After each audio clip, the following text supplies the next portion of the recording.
नमस्कार दोस्तों, स्वागत है आपका पितृलोक दर्शन चैनल पर।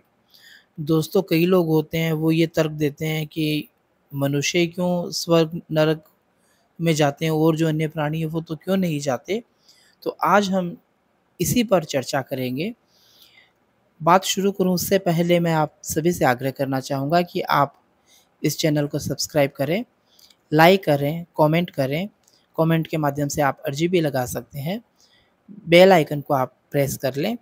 सबसे पहले मैं आपको विष्णु धर्मोत्तर का एक श्लोक है, वो मैं आपको बताता हूँ, उसके बाद अपन आगे की बात करेंगे।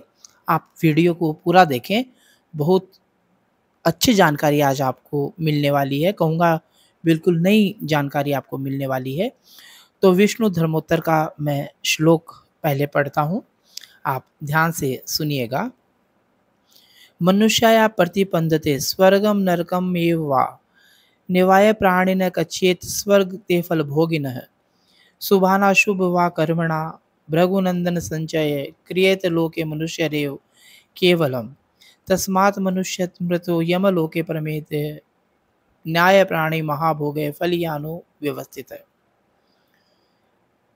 अब मैं आपको इसका जो अर्थ है वो बताने की कोशिश करूँगा। कोशिश मेरी यही रहेगी कि मेरी भाषा बिल्कुल सरल हो।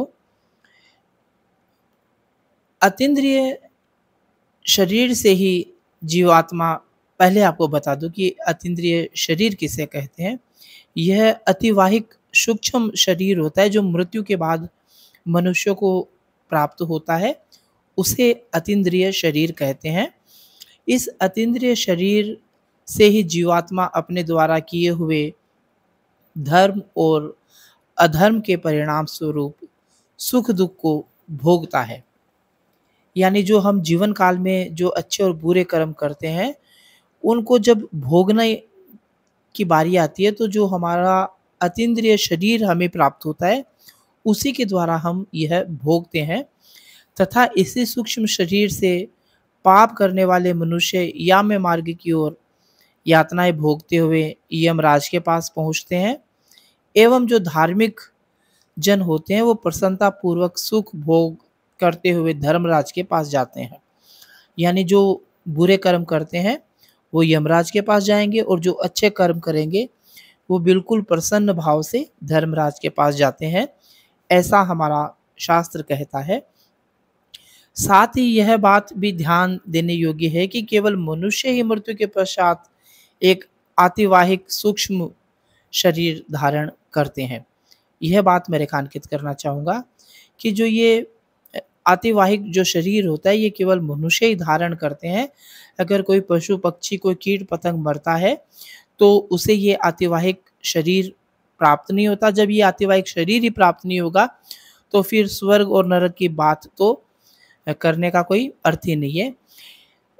इसी शरीर से यम पुरुषों द्वारा याम्य पथ से यमराज के पास ले जाया जाता है। अन्य प्राणियों को नहीं ले जाया जाता, क्योंकि अन्य प्राणियों को यह सूक्ष्म शरीर प्राप्त ही नहीं होता। वे तत्काल दूसरी योनि में जन्म ले लेते हैं। पशु पक्षी जो विभिन्न प्रकार की के योनियों के जो प्राणी हैं वो मृत्यु के पश्चात वायु रूप में विचरण करते रहते हैं इस अंतरिक्ष में और पुनः किसी योनि विशेष में जन्म ग्रहण करते हैं और किसी योनि में आ जाते हैं। केवल मनुष्यों को अपने शुभ और अशुभ कर्मों का अच्छा बुरा परिणाम इहलोक और परलोक में भोगना पड़ता है। यानी हमें यहाँ भी भोगना पड़ता है और जब मृत्यु हो जाती है तो उसके बाद भी भोगना पड़ता है।